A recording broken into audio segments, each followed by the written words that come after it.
আল্লাহর বান্দা একটু দাঁড়ান। এমন কঠিন বিপদের মুহূর্তে আপনি আসলেন কে গো? আপনি কে? নামটা তো বলে যান, পরিচয়টা তো একটু দিয়া যান। বাড়ি কই? বাবা মায়ের নামটাকে একটু বলে তো যান আল্লাহর বান্দা। হুজুর সুফিয়ান রে, আমি যখন আল্লাহর বান্দার পরিচয় জানতে চাইলাম, আল্লাহর বান্দা আমার চেহারার দিকে তাকা, জিজ্ঞেস করে আওয়ামা তারিফুনি, এ যুবক তুমি আমারে চিনো না? আনা নাবিয়ুকা সাহিবুল কুরআন, আমি তো মুহাম্মদ রাসূলুল্লাহ। আল্লাহু আকবার, আমি তো মুহাম্মদ রাসূলুল্লাহ। তুমি কি আমারে চিনো না? ওগো নবী, এখন তো বুঝলাম আপনি রহমতুল লিল আলামিন নবী, কিন্তু নবী গো আমার কৌতূহল জাগলো, আপনি আসলেন কেমনে? আপনি আমার বাবার মৃত্যুর খবরটাও জানলেন কেমনে হুজুর? আপনি একটু বলেন না, কেন বা আমার বাবার এই হালতটা হলো? সুফিয়ান রে যখন জিগাইলাম, আল্লাহর নবী তখন আমারে বলেন, যুবক, ইন্না ওয়ালিদাকা কানা মুসরিফান আলা নাফসিহি, তোমার বাবা মস্ত বড় একজন গুনাহগার, অপরাধী ছিল, অনেক বড় পাপী ছিল। কিন্তু যুবক রে, তোমার বাবা এত বড় পাপী হবার কারণে চেহারাটা এত বিশ্রী হয়ে গেছিল, কিন্তু তোমার বাবার মধ্যে ছোট্ট একটা আমল ছিল, কানা ইউকসিরুস সালাতা আলাইয়া, আমি মুহাম্মদের নামে তোমার বাবা বেশি বেশি দরুদ শরীফের আমল করত। ভাইরা, আমি যদি প্রশ্ন করি আল্লাহর জিকির আর করবেন কবে? সময় তো শেষ। নবীর নামে আর দরুদ পড়বা কবে? এই মুরব্বি, তোমার মুখের দাড়িটা সাদা, বাজান রে, তোমার মুখের এই সাদা দাড়ির কালার এত রঙিন কালার না, এটা তো কাফনের কাপড়ের কালার। আজকেও তো কাফনের ফ্যাক্টরি থেকে অনেক কাফন বের হয়ে গেছে, হয় নাই? কত হয় না? আজকেও তো ফ্যাক্টরিতে অনেক কাফনের কাপড় তৈরি হয়েছে। কাফনের কাপড় গাড়িতে উঠে বাংলাদেশের বিভিন্ন প্রান্তে গাড়িগুলো রওনা হয়ে গেছে। বাজান রে, ফুলবাড়িয়া কাপড়ের দোকানে খুঁজা দেখেন কতগুলো কাফনের কাপড় এসে হাজির। এমন যদি হয় ওই কাফনের মধ্যে আপনার আমার কাফন হাজির, কয়দিন জানি আর হায়াতের সময় আছে আপনি আমি তো বলতে পারি না। কত সময় যে চলে যায় মুমিন, কত মাহফিল করে সকালবেলা খবর পাইলাম মাহফিলের কর্তৃপক্ষ দুনিয়া থেকে বিদায়। গত 5 বছর আগে কক্সবাজার চকরিয়া ফাঁসিয়াখালী গেলাম মাহফিলে, পরের দিন সকালবেলা বাইতুল মুকাররমের খতিব মুফতি আব্দুল মালিক সাহেবের বাবার মাদ্রাসা খেড়িহর মাদ্রাসার মাহফিলে যাব। হঠাৎ সকালবেলা আমার মোবাইলে গতকালকের কমিটির পক্ষ থেকে ফোন, আমারে বলে, হুজুর মাহফিল কইরা তো আপনি বক্তা চলে গেলেন, আমাদের প্রধান যে যুবক আয়োজক করেছিল সকালবেলা অ্যাক্সিডেন্টে, রোড অ্যাক্সিডেন্টে মারা গেছে। এরা যুবক গত 16 সালের 17 ডিসেম্বর মাহফিলে গেলাম ইন্ডিয়ার ত্রিপুরা বড় নারায়ণপুর এলাকায়। সকালবেলা যখন বাংলাদেশে ঢুকবো, মাহফিলের স্থল যখন ত্যাগ করি, হঠাৎ মসজিদের মাইক থেকে এলান, শোক সংবাদ বলে একজন মৃত্যুর এলান করে। কে রে মারা গেল? আমারে বলে, হুজুর গত রাত্রে যুবক আপনার সামনে মিডল বরাবর বসে বয়ান শুনেছে, সকালবেলা ঘুম থেকে আর ওঠে না। আল্লামা জালালউদ্দিন সুয়ুতী রহমতুল্লাহ আলাইহি তার কিতাবের মধ্যে লিখেছেন, প্রতিদিন মানুষের এই চেহারার দিকে মালাকুল মউত 3 বার 5 বার 7 বার পর্যন্ত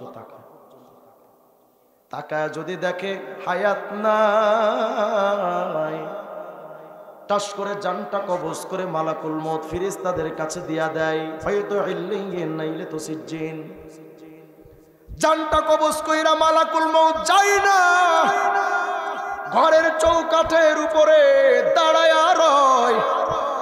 ঘরের চৌকাঠের উপরে দাঁড়ায় মালাকুল মউত বলতে থাকে, ঘরওয়ালারা কার জন্য কাঁদো? হে বাবা, তোমার সন্তানরে নিয়ে গেছি বইলা তুমি কাঁদো কেন? কাঁদো রে মা, তুমি কেন কাঁদো? এরা সন্তান বাবার জন্য কেন কাঁদো? আমি তো তার রিজিক খায়া ফেলি নাই, আমি তো তার হায়াত নষ্ট কইরা দেই নাই, আমি তো তার হায়াতের অংশটা নষ্ট করি নাই। রে আল্লাহর বান্দা, আজকে আমি মালাকুল মউত আসছি, কালকে আবার আসবো, পরশু আবার আসবো। যতদিন ঘরে একটা জান থাকবে আমি মালাকুল মউত আসতেই থাকবো, আসতেই থাকবো। তবে তোমরা কেন রে কাঁদো জানো রে? ওই লোকটার জন্যই তো তোমরা কাঁদো। কিন্তু ওই লোকটা আজকে যেটা ভাবতেছে, ভালো করে বুঝেন, ওই লোকটা আজকে যেটা নিজে নিজে ভাবে, ওই ভাবনাটা যদি তোমরা নিজেরা ভাবতা, ওই মৃত মানুষের জন্য কান্নাকাটি না করে নিজের জন্য তোমরা কাঁদতা। ও তো আফসোস করে কি করলাম জিন্দেগি, আপনি আফসোস করতেন। এই জন্য ভাইয়ারা, আমলের জন্য এতটুকুই যথেষ্ট, বেশি ওয়াজ লাগে না বাজার। একটু জিন্দেগিটারে পরিবর্তন করেন। অনেক মুসলমানকে দেখি পায়ে টাকনুর নিচে কাপড়, যতক্ষণ টাকনুর নিচে কাপড় থাকে ততক্ষণ জিনা করলে যে গুনাহ সেই গুনাহ। দাড়িটা যে কাটছেন এক মুষ্টি থেকে সামান্য একটু ছোট করছেন, যতদিন এই দাড়িটা এক মুষ্টি বরাবর না হবে 24 ঘন্টা জিনা করলে যে গুনাহ সেই গুনাহ হতে থাকে। এই চোখ দিয়ে পরনারীর দিকে তাকালেন, একটা কবিরা গুনাহ 7000 বছর জাহান্নাম। বউরে বেপরদায় রাখলেন, পরপুরুষ তাকাইলো, প্রতিটা নজরে নজরে পরপুরুষ দেখবে, আর তুমি স্বামী, তোমার কবিরা গুনাহ 7000 বছর জাহান্নাম। আর কবে শুধরাবো আমরা বলে? এই জবানটার জিকির দ্বারা কবে তাজা রাখবো? কবে সময় হবে আমাদের? আল্লাহকে বাস্তে যদি আপনারা বলেন হুজুর আমার দুটো পা ধরেন সবার সামনে, তাইলে দাড়ি কাটবো না, নামাজ ছাড়বো না, জিকির করবো, আল্লাহর কসম আপনি আসেন আমার স্টেজের উপর, আপনার পা দুটো দেন, আপনার দুটো পায়ে হাত দিয়া বলে আল্লাহর ওয়াস্তে আর নামাজটা ছাইরেন না, আর দাড়িটা কাইটেন না, আল্লাহর ওয়াস্তে আর জিকিরটা ছাইরেন না, একটু দুরূদ শরীফের আমল করেন। হায়াত কখন শেষ হয়ে যাবে কেউ বলতে পারে না। ক্ষমতা দেওয়ার মালিক কে? ক্ষমতা নেওয়ার মালিক কে? বিশ্বাস হয়েছে আপনাদের? ক্ষমতার মালিক, যদি জনগণ ক্ষমতার মালিক হতো, পৃথিবীর সুপ্রিম পাওয়ার এবং অস্ত্রের ঝনঝনানি দিয়ে যদি বাংলাদেশ সহ গোটা বিশ্বে ক্ষমতায় টিকে থাকা যেত, দুপুরের ভাত না খায়া শেখ হাসিনা পালাইতো না। বোঝা গেল ক্ষমতার মালিক। গত স্বৈরাচার সরকারের আমলে আমি 2 বার গ্রেফতার হয়েছিলাম। আমি রাজনৈতিক আলোচনা করবো না, চিন্তা করেন না, আমি কয়েকটা আমলের কাটা কাটা কয়েকটা সবকের আলোচনা করব তারপরে ইনশাআল্লাহ। কিন্তু গত 16 বৎসরের কষ্টটা তো একটু শেয়ার না করলে খাইজ মেটে না। গত সরকারের আমলে আমাকে 2 বার গ্রেফতার করা হয়েছে। একবার তো আমার গ্রেফতার করে 2 দিন গুম করে দিল। আমি কোথায় ছিলাম আমি নিজেও জানতাম না, কখন ফজর কখন জোহর এটাও টের পেতাম না, শুধু আন্দাজ করতাম যে এখন জোহর, তো ঠিক আছে রিজওয়ান জোহর পড়ো। এরপরে মামলা খেলাম, ককটেল বিস্ফোরণ মামলা। কোথায়? বাইতুল মুকাররমের সামনে আমি ককটেল মারছি। চিন্তা করেন কত নাম্বার সন্ত্রাস আমি। 2.5টা মাস বাচ্চাগুলো কেঁদেছে, বাপ মায়ের ঘুম হারাম হয়েছে, লক্ষ লক্ষ টাকা খরচ করে কারাগার থেকে বের হতে হয়েছে। 116 জন বক্তার লিস্ট করা হলো নাস্তিক্যবাদ বামপন্থীদের পক্ষ থেকে, আমি 51 নাম্বার, আলহামদুলিল্লাহ। 19 জন বক্তাকে নিষিদ্ধ করা হলো, আমি 14 নাম্বার। ভাবতে পারেন আমি কোন কালারের মানুষ। আল-ইয়াযুবিল্লাহ। কারাগারে থেকে মাওলানা মামুনুল হক সাহেব, আইয়ুবী সাহেব, আমির হামজা সাহেব, সাখাত সাহেব, জুনায়েদ আল হাবিব সাহেব, আমরা সব একসাথে প্রতিদিন আমরা আল্লাহর কাছে দোয়া করতাম, আল্লাহ এই জালেমদের থেকে ছুটে যাওয়ার ক্ষমতা তো আমাদের নাই, আমরা দুর্বল, কিন্তু আল্লাহ ক্ষমতার সকল কিছুর মালিক তো আল্লাহ আপনি। শুধু আপনি আরশে আজিম থেকে যদি একটু ফায়সালা ঘুরিয়ে দেন তো সব মামলা খালাস। আল্লাহ আমরা দুর্বল, কিছুই করতে পারবো না, জুলুমের বিচার আল্লাহ তুমি কইরো। এমন বিচার আল্লাহ করছেন, বিশ্বাস করেন শেখ হাসিনা যদি আর 10 মিনিট থাকতো শাড়ি ব্লাউজ নিতে পারতাম। সকল পাওয়ারের মালিক কে? কারাগার থেকে বের হয় চতুর্দিকে শুনি শুধু টাকলা টুকলা টাকলা। আরে ভাই এটা আবার কোনটা? কয় টাকলা মুরাদ।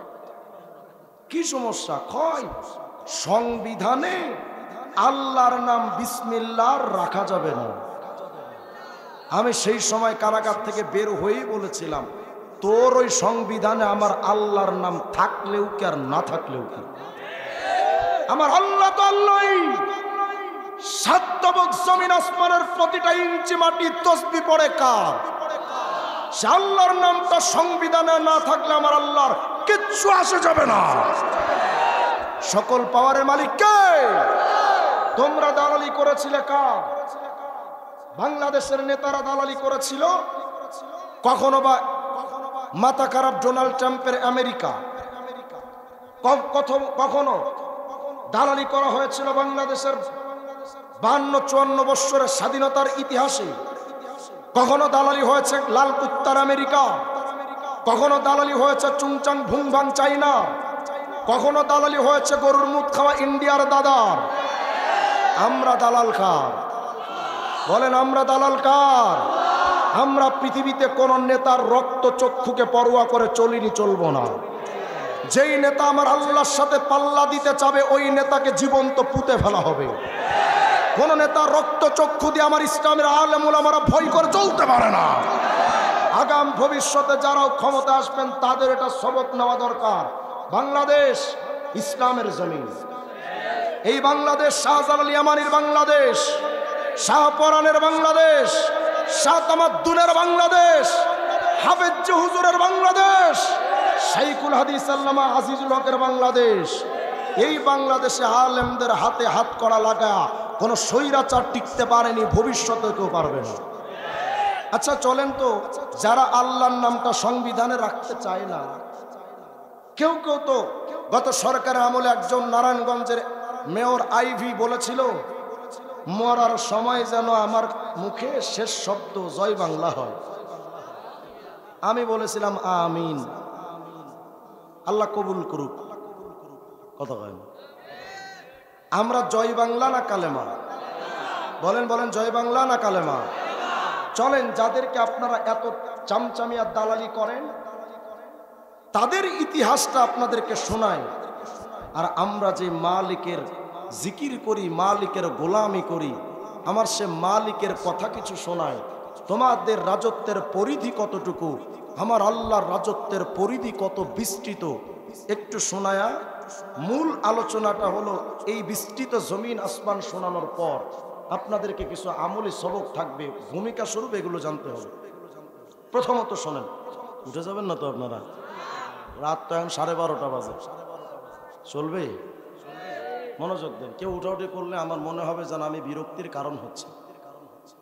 অনেক কষ্ট করি আমরা, হলা ফাকার। আজকেও 3টা মাহফিল করছি, গতকাল করছি 4টা। এসার পরে মামুনুল হক সাহেবের সাথে মির্জাপুরে মাহফিল করে জীবনটা হাতের মুঠোয় করে নিয়ে আসছে। বিশ্বাস করেন, আমার গাড়ি এমনভাবে গাথার মধ্যে পড়েছে, 12 বাজারের পর এক বিরাট গাথা আছে, এমনভাবে পড়ছে আমার গাড়ির পেছনে গ্লাস শুদ্ধ খুলে গেছে। কষ্ট করে আসছে, রাত গভীর হয়েছে। আমি এতটুকু আশা করি আপনারা হতাশ হবেন না। আমি আমার A to Z বয়ানের ময়দানে আমি সবসময় চেষ্টা করি শ্রোতাদেরকে কিছু আমলি সবক দিতে। তাহিরির মতো নাচানাচি করা, গাওয়াগাই করা আমার অভ্যাস নেই। আওয়াজ দিয়া কন আল্লাহু আকবার। খুব মনোযোগ দেন। দেখেন তো আল্লাহ রাজত্বের ইতিহাস কত বড়। সামান্য বাংলাদেশের টাকলা মুরাদে আল্লাহর নামটা রাখতে চায় না। বাংলাদেশের 56,000 বর্গ মাইলের এক কোনার এক এলাকার ছোট্ট এক টুন্ডা অবৈধ মন্ত্রী আল্লাহর নাম রাখতে চায় না। দেখেন তো আল্লাহ রাজত্ব কত বড়।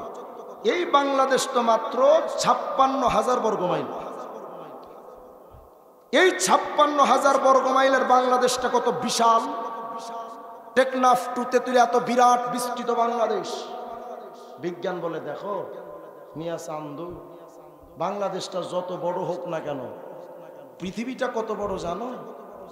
বাংলাদেশ তো মাত্র 56,000 বর্গ মাইল, আর পুরা পৃথিবীটা 20 কোটি বর্গ মাইল। আসতে কইলেন সুবহানাল্লাহ। কল্পনা করেন তো বাংলাদেশটা কত বড়।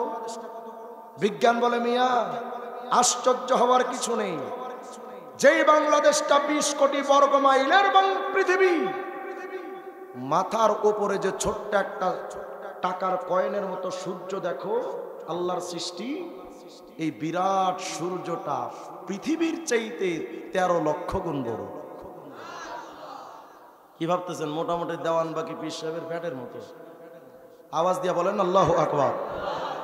পৃথিবীর চাইতে যেই সূর্যটা 13 লক্ষ গুণ বড়, আকাশে একটা তারকা আছে, নাম তার ইউআই স্কুটি। যেই তারকা আমরা চোখেই দেখি না, ওই তারকাটা পৃথিবীর চাইতে যেই সূর্য 13 লক্ষ গুণ বড়, ওই সূর্যের চেয়েও ওই তারকা আরো 500 কোটি গুণ বড়। একটা তারকা। বিজ্ঞান বলে ছোট বড় তারকা মিলিয়ে এক একটা গ্যালাক্সির মধ্যে তারকার সংখ্যা শুধু 1 লক্ষ থেকে 2 লক্ষ কোটি। গ্যালাক্সি কত বড়!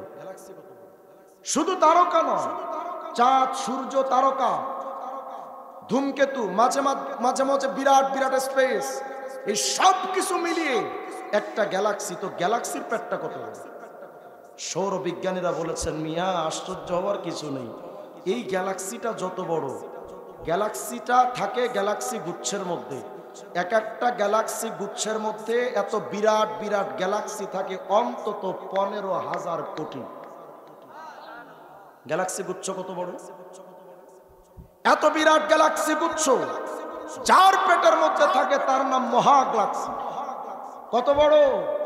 বলে এত বিরাট বিরাট গ্যালাক্সি গুচ্ছ মিলে মহাগ্যালাক্সির মধ্যে যে বসবাস করে, একটা মহাগ্যালাক্সির মধ্যে গ্যালাক্সি গুচ্ছের সংখ্যা অন্তত 15,000 কোটি। মহাগ্যালাক্সি কত বড়! এই সব কিছু থাকে প্রথম আসমানের পেটের মধ্যে। তো প্রথম আসমান কত বড়! সুবহানাল্লাহ বলতে ইচ্ছে করে না। আল্লাহ পাকের 7টা জমিন আসমানের মধ্যে সবচাইতে ছোট আসমান প্রথম আসমান। যদি এত বড় হয়, 7ম আসমান কত বড়! সুবহানাল্লাহ বলেন না। আল্লাহ রাব্বুল আলামিন বলেন ওয়াসিয়া কুরসিয়ুহুস সামাওয়াতি ওয়াল আরদ। 7 তবক জমিন আসমানটা যত বড়, সব কিছু থাকে আল্লাহর কুরসির ভেতরে। এই আল্লাহর কুরসিটা কত বড়! তাফসীরের কিতাবের মধ্যে আসছে, যদি যুদ্ধের সময় যেই ঢালটা দিয়া তীর হেফাজত করা হয়, যুদ্ধের সময়, আগের জামানায় চলতো এটা ঢাল, যুদ্ধের জন্য যেই ঢালটা ব্যবহার করা হয়, ওই ঢালের মধ্যে যদি উলকিয়াত সাবাতু দারাহিম, যদি ওই ঢালের মধ্যে 7টা রূপার টাকার কয়েন যদি ফেলে রাখা হয়, আল্লাহর কুরসিটা এত বড়, 7টা জমিন আসমানটার যদি কুরসির সামনে পেশ করা হয়, আল্লাহর কুরসিটা এত বড়, একটা ঢালের মধ্যে 7টা টাকার কয়েন দেখতে যত ছোট, আল্লাহর কুরসির সামনে 7 তবক জমিন আসমান এক একটা টাকার কয়েনের মতো।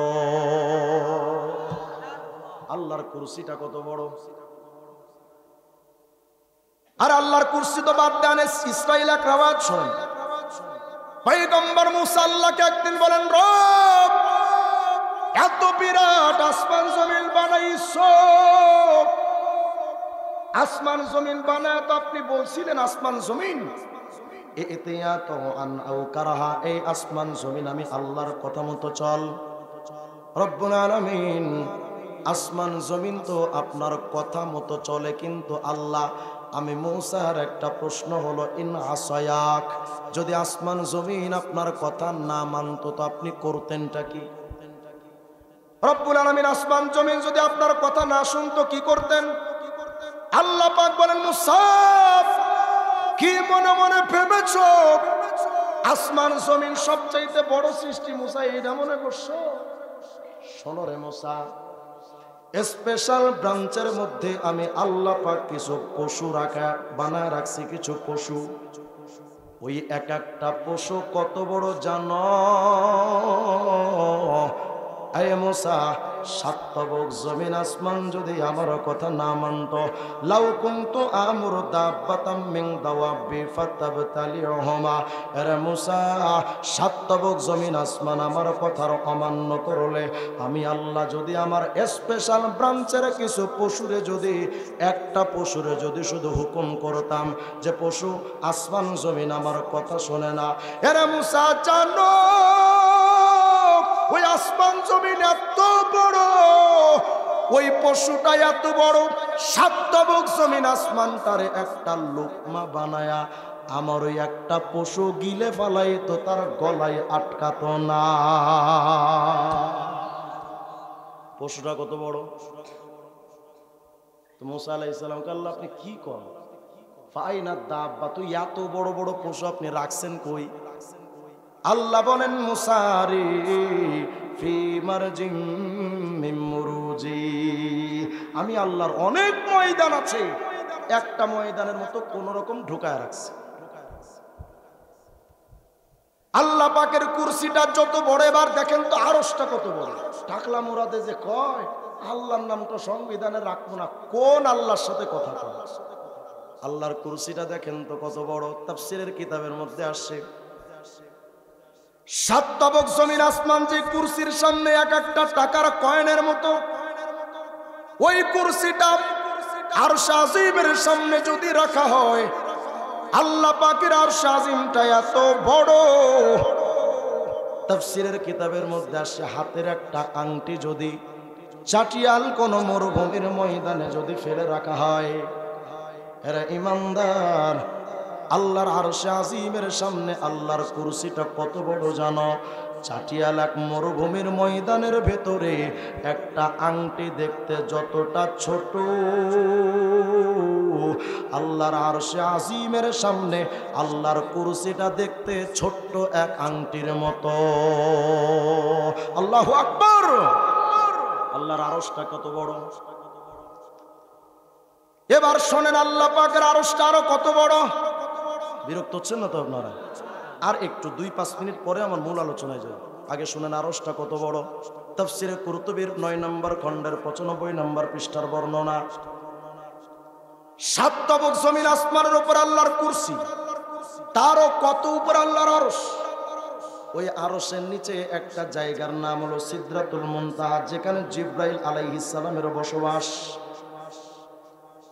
হযরত জিবরাইল আমিন আলাইহিস সালাম ওখানে বসা। সাইয়েদনা ইউসুফ আলাইহিস সালামকে তার ভাইয়েরা কূপের মধ্যে ফেলে দিয়েছে। শুনতেছেন তো? ইউসুফ আলাইহিস সালামকে কূপের মধ্যে ফেলে দিয়েছে। ওয়াকানা জিবরাইল তাহতা সাকিল আরশ, তখনও পর্যন্ত জিবরাইল আল্লাহ পাকের আরশ আজিমের নিচে সিদরাতুল মুনতাহায় বসা। ইউসুফ আলাইহিস সালাম পড়ে যাবেন ভাব, কারণ ইউসুফ আলাইহিস সালামকে প্রথম রশি দিয়া বেঁধে ফেলা হয়েছিল, কিন্তু ইউসুফ আলাইহিস সালামের একজন ভাই নাম তার শামউন, ওয়া ইন্না শামউন হুয়াল্লাযী কাতাআল হাবলা ইরাদাতা আইয়ালতাফিতা আলা সখরা। শামউন ইউসুফ আলাইহিস সালামের রশিটা কেটে দিল, যেন ইউসুফ টাস করে কুয়ার মধ্যে পড়ে আহত হয়ে মারা যায়। হযরত জিবরাইল তখনও সিদরাতুল মুনতাহার বরের গাছটার নিচে আরশ আজিমের নিচে বসা। আল্লাহ রাব্বুল আলামিন ওই সময় বলেন, জিবরাইল রে, আমার ইউসুফ চোখের একটা পলকে তো কূপের মধ্যে পড়ে আহত হয়ে ক্ষত বিক্ষত হয়ে আমার ইউসুফ কষ্ট পাবে। এই জিবরাইল, তুমি এখনো সিদরাতুল মুনতাহায় কি করো? শোনরে জিবরাইল, ফাআওহাল্লাহু ইলাইহি ইয়া জিবরাইল আন আদরিকা আবদি। জিবরাইল, আমার ইউসুফ রে বাঁচাও। জিবরাইল কোথায়? আরশে আজিমের নিচে সিদরাতুল মুনতাহায়। আর ইউসুফ আলাইহিস সালাম কূপের মধ্যে চোখের একটা পলকেই পড়ে যাবেন। এই সময় আল্লাহ বলেন, জিবরাইল, আমার ইউসুফ রে বাঁচাও, নইলে তোমার চাকরি শেষ। হযরত জিবরাইল আমিন আলাইহিস সালাম বলেন, ফাআসরাতু ওয়া হাবাতু হাত্তা আরাস্তুহু বাইনার রমি ওয়াল উকু, আমি জিবরাইল সিদরাতুল মুনতাহা থেকে আমার 600 ডানার সকল শক্তিটা ব্যয় কইরা আমি জিবরাইল আমার গায়ে যত শক্তি ছিল সব শক্তি ব্যয় করে আমি সিদরাতুল মুনতাহা থেকে একটা দৌড় মারলাম। আমি দৌড় দিয়া সিদরাতুল মুনতাহাটা পাড়ি দিয়া আল্লাহর কুরসি পাড়ি দিয়া সপ্তম ষষ্ঠ পঞ্চম চতুর্থ তৃতীয় দ্বিতীয় প্রথম আসমান পাড়ি দিয়া আল্লাহ পাকের সেই দূরের 12,400 কোটি আলোকবর্ষ দূরের গ্লোবুলার নক্ষত্রপুঞ্জ পাড়ি দিয়া ইকারাস পাড়ি দিয়া অ্যান্ড্রোমিডা পাড়ি দিয়া আমি জিবরাইল আর আল্লাহর মহাশূন্যটা পাড়ি দিয়া চাঁদের দেশ পাড়ি দিয়া সূর্যের জগৎ পাড়ি দিয়া চোখের পলকে সিদরাতুল মুনতাহা থেকে জিবরাইলের আমি ইউসুফের কূপের মধ্যে ঢুকে গেলাম। ঢুকে গিয়া হযরত ইউসুফের হাতের মধ্যে এভাবে ধইরা ফাআকাতুহু আলা সখরাতি সালেমা, ইউসুফরে আস্তে করে ধরে আমি পাথরের উপর বসায়া দিলাম। চোখের পলকে যেই জিবরাইল এত দূর দৌড়াইতে পারে, মাত্র পাখা হলো 600 পাখাওয়ালা জিবরাইলের গতি যদি এত বেশি হয়, যেই ফেরেশতার শরীরে পাখা যত বেশি তার গতিটা নিশ্চয়ই তত বেশি হওয়ার কথা। কত হয় না? বেশি হবে না? এবার চলেন আর একটা বর্ণনা তাফসিরে কুরতুবীর 20 নম্বর খণ্ডের 11 নম্বর পৃষ্ঠার বর্ণনা। ওয়া ইন্না লিল্লাহি তাআলা মালাকা ইউকালু লাহু হিসকিয়াইল, আল্লাহর অনেকগুলো ফেরেশতা আছে, একজন তো মিকাইল, একজন তো ইসরাফিল, একজন তো জিবরাইল, আর একজন তো আজরাইল, আর একজন ফেরেশতা আছে নাম তার হিসকিয়াইল। কি নাম? হিসকিয়াইল। কত বড় ফেরেশতা জানেন? হযরত জিবরাইলের শরীরে পাখা হলো মাত্র 600। ইমামে কুরতুবী বলেন জান্নাত ওই ফেরেশতার শরীরে 600 পাখা নয়, মা বাইনাল জানাহি ইলাল জানাহি 500 আম, জমিন থেকে আসমান যত দূর এত দূরে দূরে অবস্থিত এখানে একটা পাখা, আর আসমানের ওদিকে আর এক পাখা, এভাবে করে ওয়াকান লাহু 18 আলফা জানাহ।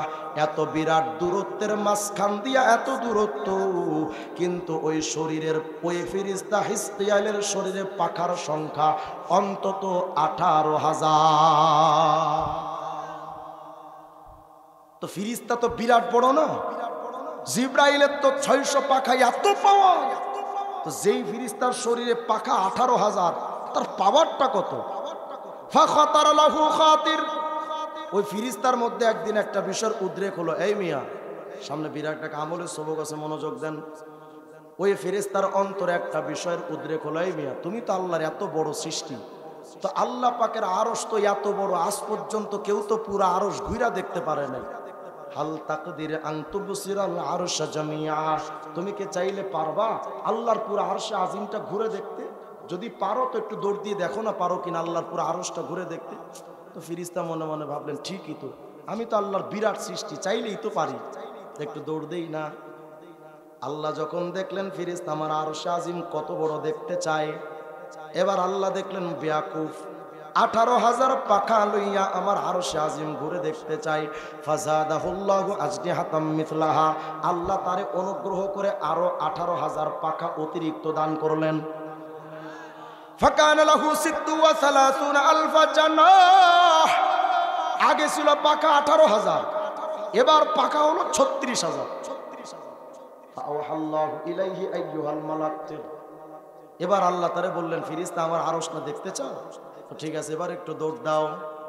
এই মুমিন রে, 600 পাখাওয়ালা জিবরাইল চোখের পলকে সিদরাতুল মুনতাহা থেকে যদি জমিনের কূপের মধ্যে ইউসুফের কাছে পৌঁছাতে পারে 600 পাখা নিয়া, 36,000 পাখা নিয়া ওই ফেরেশতা চোখের পলকে, তাহলে কত দূর যেতে পারেন?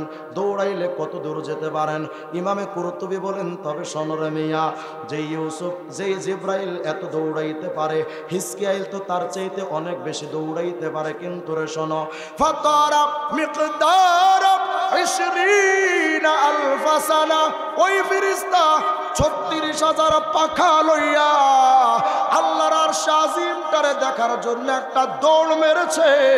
ইমামে কুরতুবী বলেন চোখের পলক নাই, মিনিট ঘন্টা দিন মাস সপ্তাহ নয় বছর নয়, ওই ফেরেশতা একে একে 20টা হাজার বছর পর্যন্ত দৌড়াইল।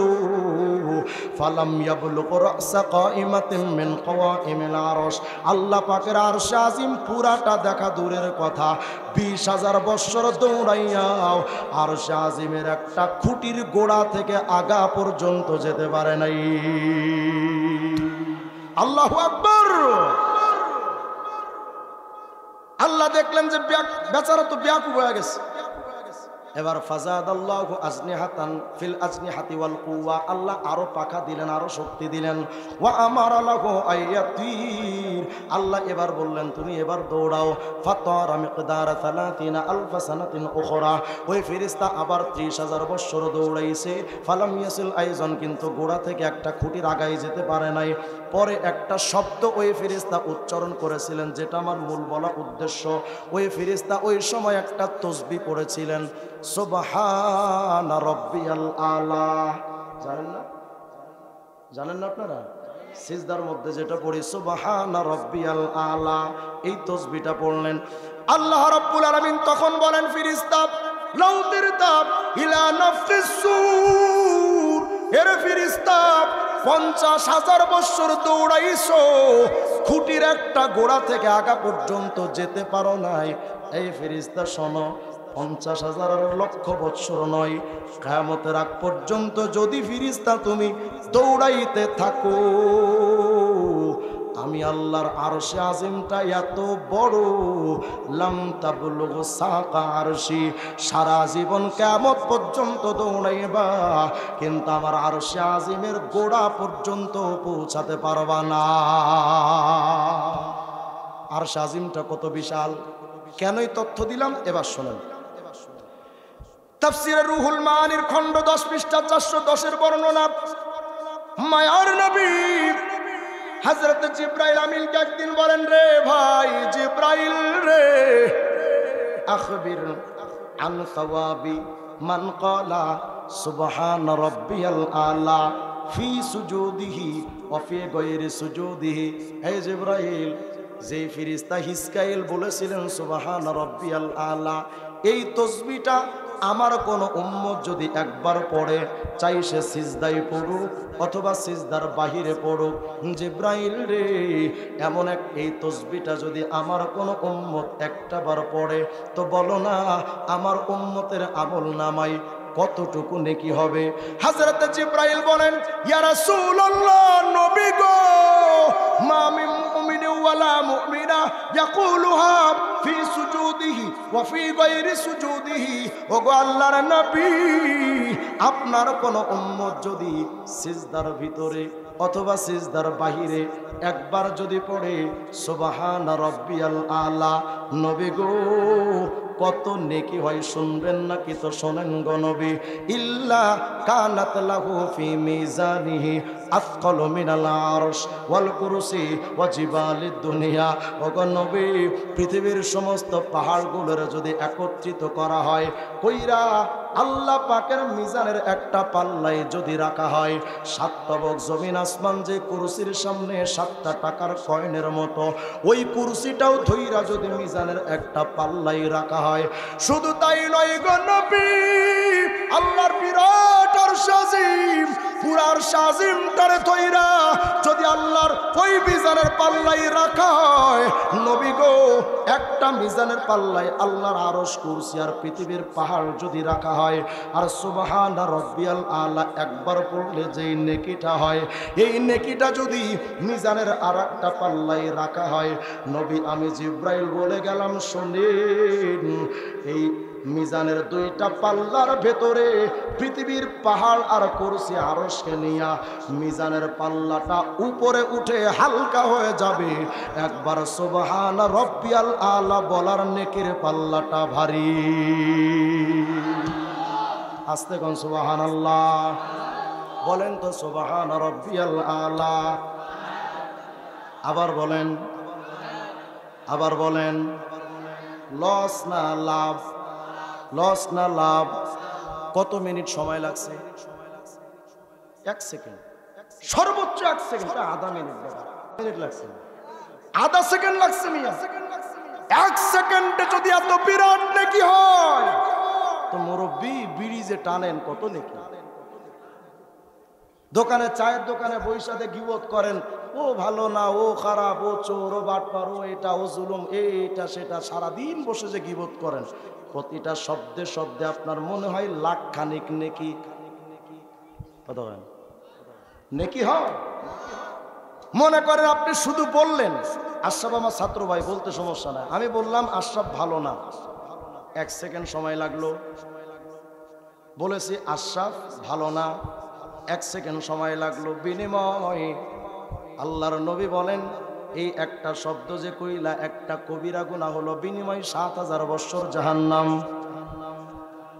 আর এক বান্দা পড়লো 1 সেকেন্ড সময় নিয়ে সুবহানা রাব্বিয়াল আলা, কত বিরাট নাকি। তাহলে বলেন তো গিবত না জিকির? আস্তে কন মিয়া, জয় বাংলা না জিকির? জয় বাংলা জিকির চলবে। কার জিকির বলেন, বলেন না কার? আচ্ছা, যেই নেতাদের পেছনে সারাদিন জয় বাংলার স্লোগান দেন, যেই নেতাদের পিছনে সারাদিন ঘুরো, ওই নেতা যদি ক্ষমতায় গিয়া এমপি, মন্ত্রী বা প্রধানমন্ত্রী হয়, বিশ্বাস করো ফুলবাড়িয়ার যুবক তোমার নাম ধইরা কোনোদিন সংসদে বক্তব্য দেবে না, দেবে নি মিয়া। কিন্তু দুনিয়ার ছোট্ট এই নেতা তোমার নাম যদি সংসদে ধরে, তুমি কত ভাগ্যবান হও। আরে দুনিয়ার মানুষ আল্লাহ রাজত্ব এত বড়, আল্লাহ পাকের ফেরেশতা হযরতে জিবরাইল বলেন, ও নবী, দুনিয়াতে একটা বার যদি কোনো উম্মত বলে সুবহান রাব্বিয়াল আলা, আল্লাহ কি করেন জানেন? আরে দুনিয়ার সংসদ, বাংলাদেশের সংসদ ভবন কেন, আমেরিকার হোয়াইট হাউস কেন, নবী গো, আল্লাহ পাক ফেরেশতাদেরকে জমা করেন, কইরা আল্লাহ পাক ফেরেশতাদের সামনে বলেন, এই ফেরেশতারা দেখ দেখ, ওই আশরাফ জীবনে আমার কোনোদিন দেখে নাই, না দেখে ও আমার ব্যাপারে বলেছে সুবহান রাব্বিয়াল আলা। আসলেই তো আনা ফাওকা কুল্লি শাই লাইসা ফাওকি শাই, আমি আল্লাহই তো সবার উপরে। কিন্তু দেখ না ফেরেশতারা, আমার আশরাফ তো জীবনে কোনোদিন আমারে দেখে নাই, আমার রাজত্বের ইতিহাস তো কোনোদিন দেখে নাই। না দেখে আমার বান্দা যে একবার বলল সুবহান রাব্বিয়াল আলা, এই ফেরেশতারা ইশহাদু ইয়া মালাইকাতি, এই ফেরেশতারা তোমরা সাক্ষী থাকো, আন্নী কদ গফরতু লি আবদি, আমার বান্দার জিন্দেগির গুনাহ আমি মাফ করে দিলাম। বলেন না সুবহান রাব্বিয়াল আলা। লস না লাভ? বলেন, বলেন সুবহান রাব্বিয়াল আলা। আচ্ছা এবার শোনেন, কিয়ামতের ময়দানটা তো বড় কঠিন, কেউ তো কাউরে চিনবে না, সন্তান তার ভাই বাবারে চেনে না, মা তার সন্তানরে চিনবে না। আশরাফ আমার বন্ধু, যতই দোস্ত বলে ডাকি না কেন, কিয়ামতে আমারে দেখলে ফিরেও তাকাবে না, হয়তো অন্যদিকে যা, তাকাইব না। এটাই বাস্তবতা। পীর কেন, নেতা কেন, বাপ মা কেন, বড় পীর আব্দুল কাদের জিলানিও বলতে থাকবে নফসি নফসি। আরে বড় পীর আব্দুল কাদের জিলানি কেন? হযরত ঈসা নবী বলেন, জানো রে আল ইয়াউমা লা আসআলুহু ইল্লা নাফসি, কিয়ামতে আমি ঈসা নবী শুধু বলতে থাকব আল্লাহ আমারে বাঁচান, আল্লাহ আমারে বাঁচান। কিয়ামতের ময়দানে আমি ঈসা নবী আল ইয়াউমা লা আসআলুহু মারইয়ামা আল্লাতী ওয়ালাদাতনি, যেই মা মারইয়াম আমারে জন্ম দিল, ওই মা মারইয়ামের ব্যাপারও কিয়ামতে আমি ঈসা নবী আল্লাহরে বলবো না যে আল্লাহ আমার মারে বাঁচায় দেন, আমি বলতে থাকবো আল্লাহ আমারে বাঁচান, আল্লাহ আমারে বাঁচান, শুধু এটা বলতে থাকবো আল্লাহ আমারে বাঁচান। ওই কিয়ামতের ময়দানে সবাই যখন একে অপর থেকে আলাদা হয়ে যাবে, সন্তান তার বাপের চিনে না। তাফসীরের কিতাবের মধ্যে আসে ইয়াউমা ইয়াফিরুল মারউ মিন আখি ইলা আখিরিল আয়া, এই আয়াতের তাফসীরের মধ্যে আসে আউয়ালু মা ইয়াফিরু মিন বানিহি নূহ, কিয়ামতের ময়দানে নূহ আলাইহিস সালামের কাছে তার সন্তান কিনান আসবে, এসে বলবে আব্বু আমি না তোমার বড্ড আদরের সন্তান ছিলাম, আব্বু রে আজকে বড্ড বিপদে পড়ে গেছি, আমার একটু বাঁচায় লও না। তাফসীরের কিতাবের মধ্যে আসে নিজের সন্তানকে দেখে হযরত নূহ আলাইহিস সালাম একটা দৌড় দিয়া পালাবে, কে রে আমার সন্তান, আমি কাউরে চিনি না।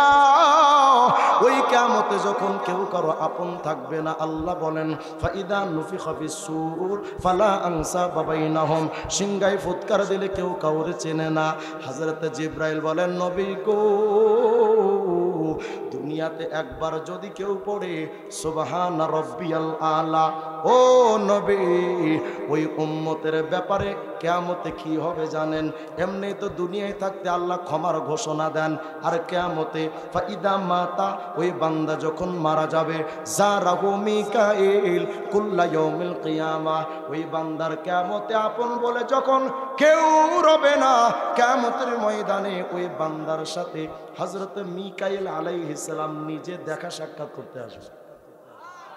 আর আস্তে গন সুবহানাল্লাহ।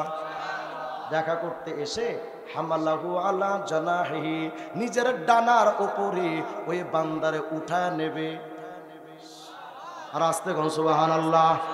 ডানার উপরে উঠাইয়া ফায়ুকিফুহু বাইনা ইয়াদাইল্লাহ, আল্লাহর সামনে বান্দারে দাঁড় করাবে, গিয়া বলবে ইয়া রব শাফিনি ফি, আল্লাহ এই যে বান্দারে আনছি দুনিয়াতে একবার না দেখা কইছিল সুবহান রাব্বিয়াল আলা, আল্লাহ গো আমি মিকাইল এই বান্দার ব্যাপারে সুপারিশ করতে আসছি, আল্লাহ তুমি এর একটু দয়া করে মাফ করে দাও না। রাস্তে কোন সুবহানাল্লাহ। ওগো রব্বুল আলামিন মাফ করো। আল্লাহ বলবেন মিকাইল রে শাফাতুকা ফি, এই বান্দারে আমি আল্লাহ তো বড্ড পছন্দ করি, আমি আল্লাহ তোমার সুপারিশ কবুল করলাম। অতএব মিকাইল রে আজকে এই বান্দার ব্যাপারে তোমার একটা দায়িত্ব দিলাম, ইযহাব বিহি ইলাল জান্নাহ, আমার এই বান্দাটারে ধইরা আমার জান্নাতে ঢুকায়া দাও। কয়বার? সুবহান রাব্বিয়াল আলা একবার। কত বিরাট নেকি! দুনিয়ার মানুষ কিয়ামতে একটা নেকির এত দাম, বিরক্ত হলে শেষ করে দেয়। কিয়ামতে একটা নেকির এত দাম। ইমামে কুরতুবী কিতাবুত তাযকিরার মধ্যে লিখেছেন কিয়ামতে একটা নেকির জন্য আল্লাহ বান্দাকে বলবে এই বান্দা একটা নেকি তোর শর্ট বলে জান্নাত কনফার্ম। এই কই উঠে মিরপুর 1 নম্বর। এত মুখ লাগে আপনাদের ওয়াজে বসলে। যখন ফুটবল খেলতে দেখতে যখন বসেন, মেসি কখন গোল দিবে এই চায়া থাকে, এমন ভাবে চায়া থাকে মানে ঠাড়া বসে। ঠাড়া পড়লে এমনি চায়া থাকে না, মানে ঠাড়া বসে। কই মুত আর কই কি এগুলোর খবর নাই। আর মাহফিলে বসলে আকিস বিড়ির নেশা উঠলে দৌড়। আওয়াজ দিয়া কোন আল্লাহু আকবার। কিয়ামতের ময়দানে একটা নেকির এত দাম, ওই কিয়ামতের ময়দানে একটা নেকির এত দাম, আল্লাহ বলবেন এই বান্দা একটা নেকি আনো, তোমার আপনজন অনেক না আছে, একটা নেকি আনো। তো বান্দা একটা নেকির জন্য বিবির কাছে যাবে, ভাববে বিবি তো আমার বড় ভালোবাসার জিনিস। বিবির কাছে গিয়া বলবে বিবি রে আইয়ো বালিন কুনতু লাক, বলো না আমি তোমার কেমন স্বামী ছিলাম। তো বলবে আপনি খুব ভালো স্বামী, নিয়ামাল বালু কুনতালি, অনেক ভালো স্বামী ছিলেন। ওয়াতুসনি আলাইহি হাদা ওয়া হাদা, বিভিন্ন ধরনের প্রশংসা করবে যে আপনি এমন এমন স্বামী ছিলেন, আপনার কোনো তুলনা চলে না, ভূয়সী প্রশংসা করবে। তো স্বামী যখন দেখবে স্ত্রী তো আজও দুর্বল আছে, স্বামী তখন বলবে বিবি ফা ইন্নী আতলুবু মিনকি হাসানাতান ওয়াহিদা, হে বিবি দুনিয়াতে মাথার কাম পায়ে ফেলায় কত কষ্ট কইরা তোমার জন্য উপার্জন করেছিলাম বিবিরে, আজকে কিয়ামতের ময়দানে আমি বড্ড বিপদে পড়ে গেছি, আমার একটা নেকিকে ভিক্ষা দেওয়া যায়। বিবি রে একটা নেকি হলে চট করে জান্নাতে ঢুকে যেতাম। বিবি তখন ডাইকা বলবে স্বামী রে মা ইসারা মা তলাফতা, কত সহজে না নেকি চায়া বসতেন, কি সহজ নেকি চায়া বসতেন। কিন্তু স্বামী জানেন খিফতু আইয়া খিফা মিজানি, স্বামী আমার বড্ড ভয় হচ্ছে যদি আপনারে আমি একটা নেকি দেই আমার মিজানে নেকির পাল্লা যদি হালকা হয়ে যায়, নেকি হবে না ভেঙে যান? সন্তানের কাছে যাবে, সন্তানের কাছে যাওয়ার পর সন্তান একই কথা বলবে, খিফতু আইয়া খিফা মিজানি, সবাই দূর দূর করে তাড়ায় দিবে। কিন্তু আল্লাহ বলেন, এই বান্দা শোন, এক সেকেন্ডের ছোট্ট একটা আমলের কথা বান্দা শোনো। সূরাতুল লুকমান 27 নম্বর আয়াতে আল্লাহ বলেন, ওয়ালাউ আন্না মা ফিল আরদি মিন শাজারাতিন আকলাম ওয়াল বাহরু ইয়ামুদ্দুহু মিন বাদিহি সাবআতু আবহুর মা নাফিদাত কালিমাতুল্লাহ। আল্লাহ বলেন, বান্দারে, পৃথিবীর সমস্ত গাছগুলো যদি কলম বানাও, খুশি হয়ে যাবেন। আল্লাহু আকবার বলে না? পৃথিবীর সমস্ত গাছগুলোর যদি কলম বানাও, একটা সমুদ্রের সাথে যদি আরো 7টা সমুদ্র জোড়া দিয়া 8টা সমুদ্রের পানিরে যদি কালি বানাও, ওই কালি দিয়া আর কলম দিয়া যদি আল্লাহর কালেমা লিখতে শুরু করো, কালি শেষ হবে, কালেমা শেষ হবে না। এই আয়াতের তাফসীরের মধ্যে ইমামে কুরতুবী এনেছেন 13 নম্বর খণ্ডে 398 নম্বর পৃষ্ঠার বর্ণনা। হযরত ইকরামা বলেন, এই দুনিয়ার মানুষে আল্লাহ যে বললেন আল্লাহর কালেমা শেষ হবে না, এই আয়াতের অর্থটা কি জানো? লানাফিদাল বাহরু ক্বাবলা আইয়ানফাদা সাওয়াবু মান ক্বালা লা ইলাহা ইল্লাল্লাহ। শোনো রে বান্দা, কিয়ামতে একটা নেকের এত দাম, কিন্তু দুনিয়াতে কোনো আল্লাহর বান্দা যদি জবানটা দিয়া শুধু 1 সেকেন্ড সময় নিয়া একবার শুধু পড়ে লা ইলাহা ইল্লাল্লাহ, বলেন না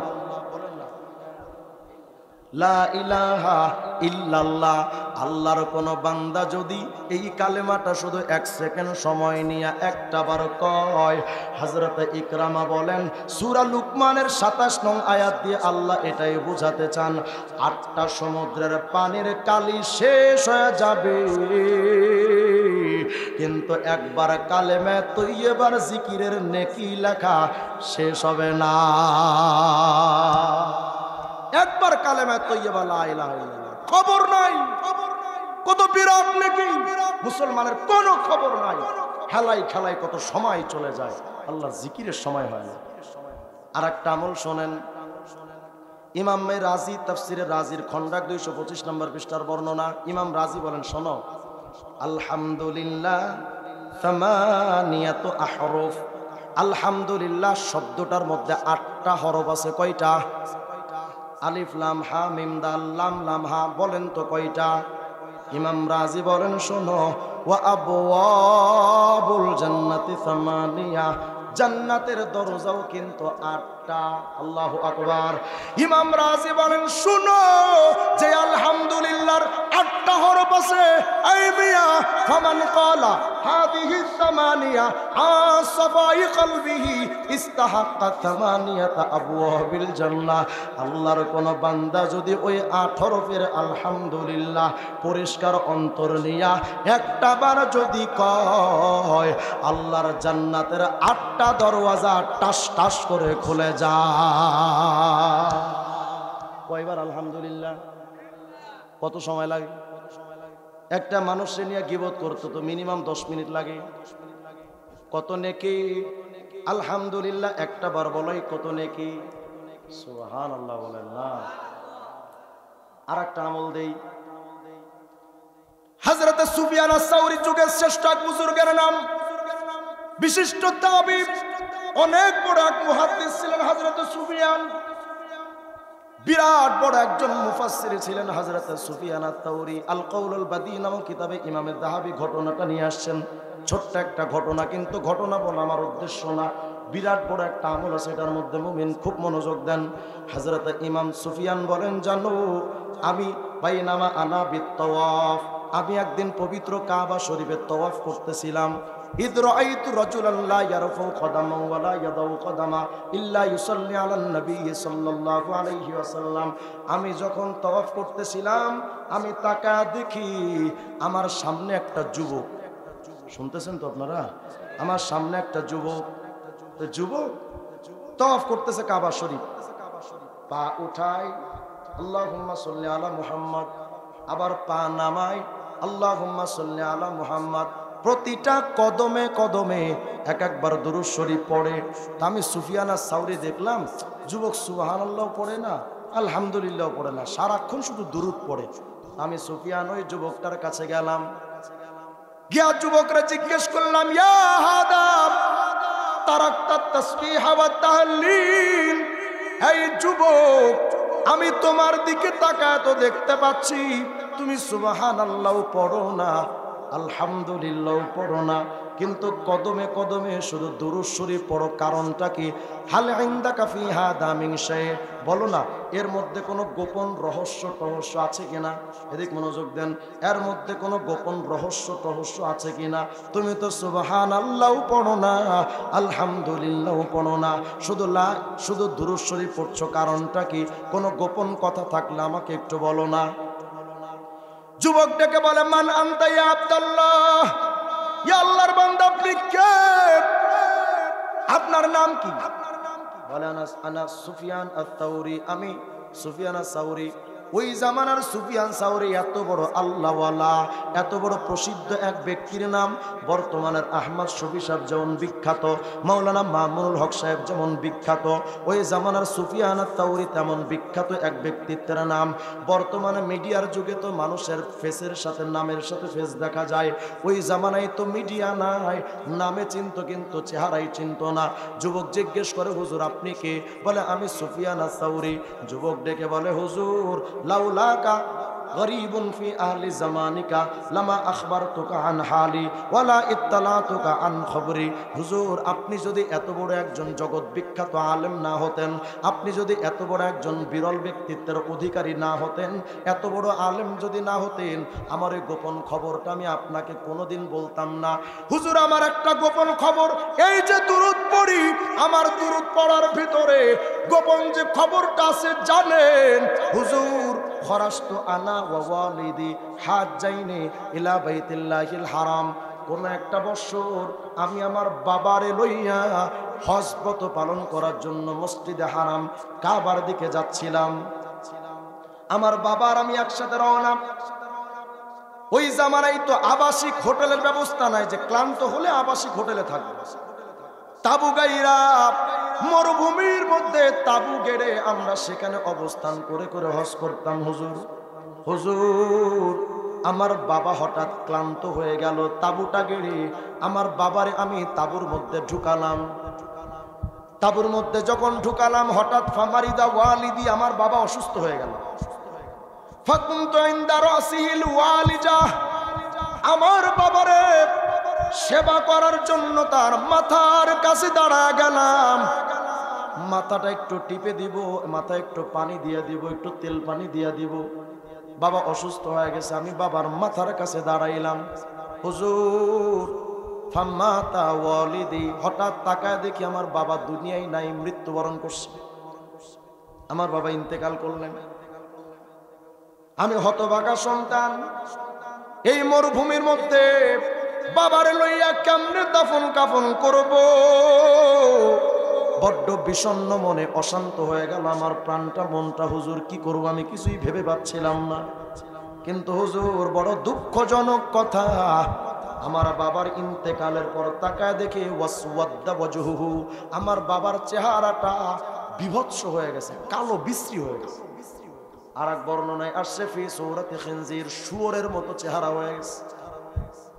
আমার বাবার চেহারাটা মন বিভৎস হয়ে গেল। আমি তো আমার বাবার এই দৃশ্যটা মানুষে ডাইকা দেখাইতেও পারি না। মানুষ আমার নিয়ে ভবিষ্যতে বলবে তোর বাপ হারামি, তুইও হারামি। এই জন্য মানুষের কাছে আমার বাপের দৃশ্যটা আমি বলতেও পারতেছিলাম না। আর মরুভূমির ভেতরে আমার বাপের স্থূল দেহটাকে কিভাবে আমি কবরে নামাবো, দাফন কাফন করব, বড্ড পেরেশানি নিয়ে আমি আমার বাবার লাশের পাশে বসেছিলাম। আমার বাবার চেহারাটা আমি কাপড় দিয়ে ঢেকে দিয়া বাবার লাশের পাশে আমি বসেছিলাম। ফাগলাবাত আইনায়া, আমার হঠাৎ চোখটা লেগে গেল, তন্দ্রাচ্ছন্ন হয়ে আমি ঘুমায়া পড়লাম। আমার যখন ঘুম চলে আসলো হুজুর, ঘুমের ভিতরে হঠাৎ আমি তাকায় দেখি দূর থেকে আল্লাহর একজন বান্দা হাঁটি হাঁটি পা পা করে একটু দ্রুত বেগে ওই আল্লাহর বান্দা আমাদের দিকে, আমার বাবার লাশের দিকে আসতেছেন দ্রুত বেগে। হুজুর সুফিয়ান রে, আল্লাহর কসম, লাম আরা আহসানা মিনহু ওয়াজহা, এত সুন্দর চেহারাওয়ালা ওই মানুষটা, এত সুন্দর চেহারার মানুষ আমি পৃথিবী কাউরে দেখি নাই। ওয়ালাম আরা আনজাফা মিনহু তাওবা, এত সুন্দর পরিচ্ছন্ন পোশাকওয়ালা মানুষ জীবনে কোনোদিন দেখি নাই। ওয়ালাম আরা আতিয়াবা মিনহু রিহা, এত সুন্দর ঘ্রাণওয়ালা মিশক আম্বরের ঘ্রাণওয়ালা মানুষ জীবনে কোনোদিন আমি পাই নাই। সুফিয়ান ওই লোকটাকে দেখে দ্রুত বেগে আমার বাবার কাছে আসলেন। আমি তারে ওয়েলকাম জানাইলাম, মারহাবা জানাইলাম। সুফিয়ান রে, ওই আল্লাহর বান্দা এসে আমার বাবার চেহারার উপর থেকে কাপড়টা সরাইয়া আমার বাবার চেহারার উপরে ফামাসাহা ওয়াজহাহু, আমার বাবার চেহারাটা এভাবে হাত দিয়া বুলা দিলেন। সুবহানাল্লাহ। যেই মাত্র বুলা দিলেন, ফাদা আবিয়াদ্দা, আমি তাকায় দেখি আমার বাবার চেহারাটা আগে যত সুন্দর ছিল, এখন আমার বাবার চেহারাটা পূর্ণিমার চাঁদের চাইতে আরো আলোকিত।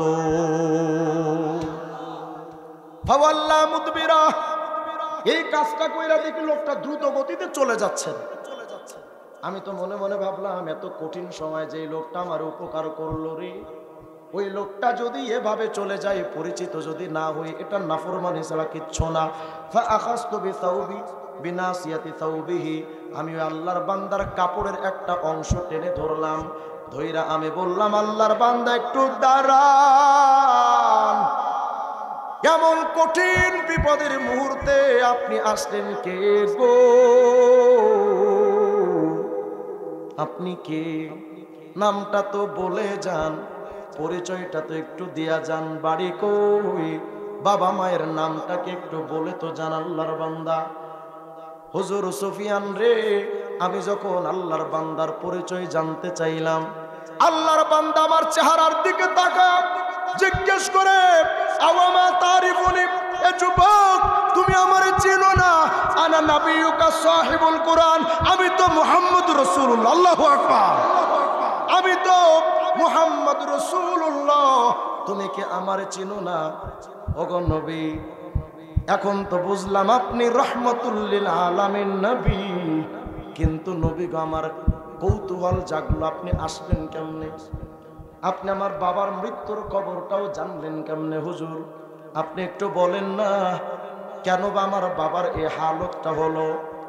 সুফিয়ান রে যখন জিগাইলাম, আল্লাহর নবী তখন আমারে বলেন, যুবক, ইন্না ওয়ালিদাকা কানা মুসরিফান আলা নাফসিহি, তোমার বাবা মস্ত বড় একজন গুনাহগার, অপরাধী ছিল, অনেক বড় পাপী ছিল।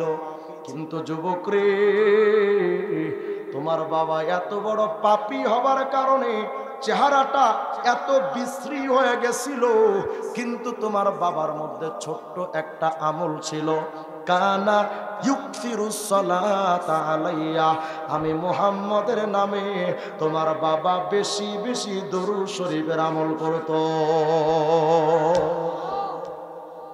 ভাইরা, আমি যদি প্রশ্ন করি আল্লাহর জিকির আর করবেন কবে? সময় তো শেষ। নবীর নামে আর দরুদ পড়বা কবে? এই মুরব্বি, তোমার মুখের দাড়িটা সাদা, বাজান রে, তোমার মুখের এই সাদা দাড়ির কালার এত রঙিন কালার না, এটা তো কাফনের কাপড়ের কালার। আজকেও তো কাফনের ফ্যাক্টরি থেকে অনেক কাফন বের হয়ে গেছে, হয় নাই? কত হয় না? আজকেও তো ফ্যাক্টরিতে অনেক কাফনের কাপড় তৈরি হয়েছে। কাফনের কাপড় গাড়িতে উঠে বাংলাদেশের বিভিন্ন প্রান্তে গাড়িগুলো রওনা হয়ে গেছে। বাজান রে, ফুলবাড়িয়া কাপড়ের দোকানে খুঁজা দেখেন কতগুলো কাফনের কাপড় এসে হাজির। এমন যদি হয় ওই কাফনের মধ্যে আপনার আমার কাফন হাজির, কয়দিন জানি আর হায়াতের সময় আছে আপনি আমি তো বলতে পারি না। কত সময় যে চলে যায় মুমিন, কত মাহফিল করে সকালবেলা খবর পাইলাম মাহফিলের কর্তৃপক্ষ দুনিয়া থেকে বিদায়। গত 5 বছর আগে কক্সবাজার চকরিয়া ফাঁসিয়াখালী গেলাম মাহফিলে, পরের দিন সকালবেলা বাইতুল মুকাররমের খতিব মুফতি আব্দুল মালিক সাহেবের বাবার মাদ্রাসা খেরিহর মাদ্রাসার মাহফিলে যাব। হঠাৎ সকালবেলা আমার মোবাইলে গতকালকের কমিটির পক্ষ থেকে ফোন, আমারে বলে হুজুর মাহফিল কইরা তো আপনি বক্তা চলে গেলেন, আমাদের প্রধান যে যুবক আয়োজক করেছিল সকালবেলা অ্যাক্সিডেন্টে, রোড অ্যাক্সিডেন্টে মারা গেছে। এরা যুবক গত 16 সালের 17 ডিসেম্বর মাহফিলে গেলাম ইন্ডিয়ার ত্রিপুরা বড় নারায়ণপুর এলাকায়। সকালবেলা যখন বাংলাদেশে ঢুকবো, মাহফিলের স্থল যখন ত্যাগ করি, হঠাৎ মসজিদের মাইক থেকে এলান, শোক সংবাদ বলে একজন মৃত্যুর এলান করে। কে রে মারা গেল? আমারে বলে হুজুর গত রাত্রে যুবক আপনার সামনে মিডল বরাবর বসে বয়ান শুনেছে, সকালবেলা ঘুম থেকে আর ওঠে না। আল্লামা জালালউদ্দিন সুয়ুতী রহমাতুল্লাহ তার কিতাবের মধ্যে লিখেছেন, প্রতিদিন মানুষের এই চেহারার দিকে মালাকুল মউত 3 বার 5 বার 7 বার পর্যন্ত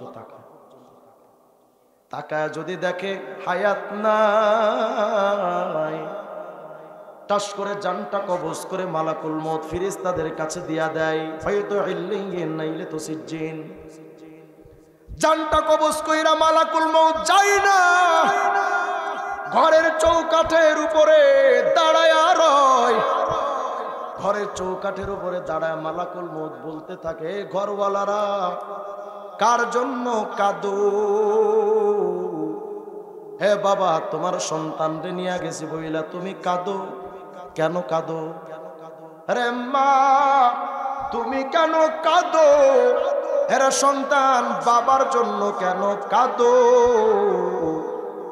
আমি তো তার রিজিক খায়া ফেলি নাই, আমি তো তার হায়াত নষ্ট কইরা দেই নাই, আমি তো তার হায়াতের অংশটা নষ্ট করি নাই।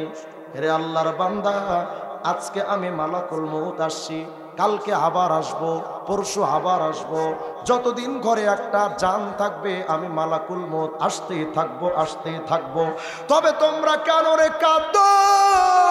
জানো রে ওই লোকটার জন্যই তো তোমরা কাঁদো, কিন্তু ওই লোকটা আজকে যেটা ভাবতেছে, ভালো করে বুঝেন, ওই লোকটা আজকে যেটা নিজে নিজে ভাবে,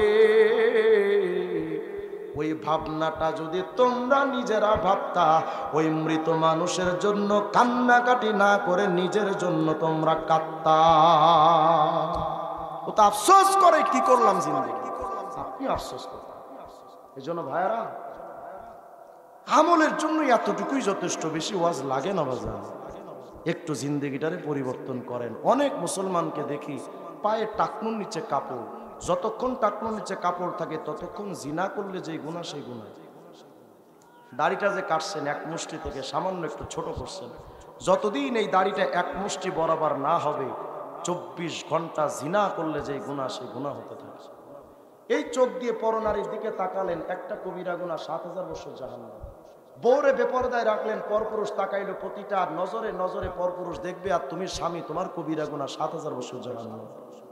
আর কবে শুধরাবো আমরা বলে? এই জবানটার জিকির দ্বারা কবে তাজা রাখবো? কবে সময় হবে আমাদের? আল্লাহকে ওয়াস্তে যদি আপনারা বলেন হুজুর আমার দুটো পা ধরেন সবার সামনে, তাইলে দাড়ি কাটবো না, নামাজ ছাড়বো না, জিকির করবো, আল্লাহর কসম আপনি আসেন আমার স্টেজের উপরে, আপনার পা দুটো দেন, আপনার দুটো পায়ে হাত দিয়া বলে আল্লাহর ওয়াস্তে আর নামাজটা ছাইরেন না, আর দাড়িটা কাইটেন না, আল্লাহর ওয়াস্তে আর জিকিরটা ছাইরেন না, একটু দুরূদ শরীফের আমল করেন। হায়াত কখন শেষ হয়ে যাবে কেউ বলতে পারে না। বুড়া বুড়া মানুষ এখানে আছে, কালেমা পড়তে পারে না, সূরা ফাতিহা জানে না, 4টা সূরা জানে না, নামাজ পড়তে জানে না। আপনাদের বিনয়ের সাথে বলি, দাওয়াতে তাবলীগের সাথে একটু সময় দেন, যান, একটু যান, তাবলীগ জামাতে যান, 3 দিন এক চিল্লা একটু যান বাজান, জিন্দেগিটাকে একটু পরিবর্তন করেন। এই পৃথিবীর কিছুই আপনার আমার সাথে যাবে না। আমল করবো তো ইনশাআল্লাহ। আল্লাহ তাআলা যেন আমাদের সকলকে কথাগুলোর প্রতি আমল করে আল্লাহ পাক যেন জান্নাতুল ফিরদাউসের মেহমান হয়ে কবরে যাওয়ার তৌফিক দান করেন, বলেন আমিন।